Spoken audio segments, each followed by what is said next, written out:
Praise the lord. ఈరోజు దేవుని వాగ్దానము.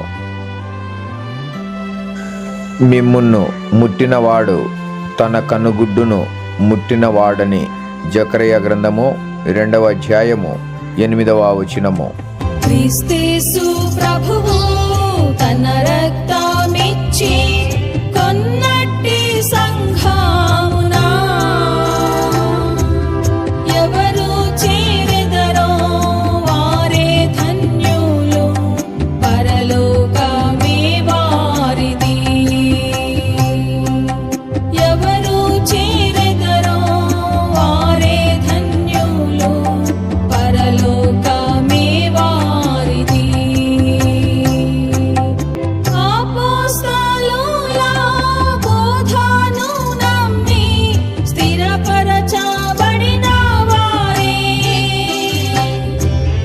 అపోస్తలుల బోధను నమ్మి స్థిరపరచబడిన వారే. ఆత్మశక్తితో వారు ఎల్లప్పుడూ సంఘములో నిలిచేదారు. ఆత్మశక్తి